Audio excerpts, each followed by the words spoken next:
Hello' everyone, আশা কৰোঁ আপোনালোক সকলো ভালে আছে, কুশলে আছে।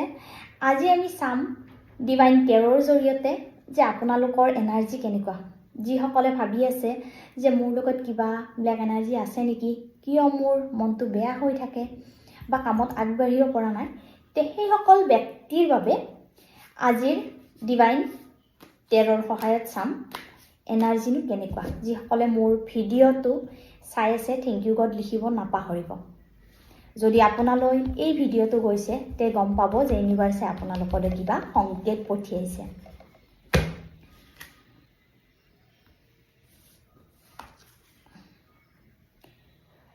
কুইন অফ পেণ্টিকলছ, এই কাৰ্ডখনে এইটোৱে বুজায় যে আপোনালোকৰ জীৱনত কোনো ধৰণৰ ব্লেক এনাৰ্জি নাই, কেৱল মনৰ ভিতৰত অকণমান ব্লেক এনাৰ্জি আছে।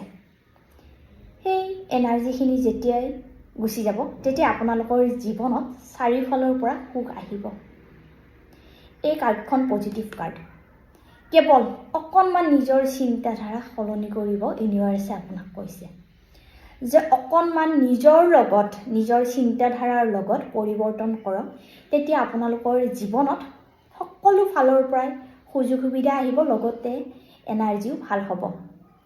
শুই উঠিয়ে আপুনি এফাৰ্মেশ্যন দিয়ক যে ভগৱান, মোৰ লগত যি আছে সেই বস্তুখিনিৰ কথা ভাবক আৰু ধন্যবাদ দিয়ক। লগতে যি কাম কৰিব ওলাইছে বা আপোনাৰ মন বেয়া লাগি আছে, তেতিয়াই আপুনি ধন্যবাদ দিয়ক ইউনিভাৰ্ছক আৰু ক'ব যে মোৰ লগত যি হৈ আছে ভালেই হৈছে আৰু যি হ'বলৈ গৈ আছে ভালেই হ'ব। ধন্যবাদ।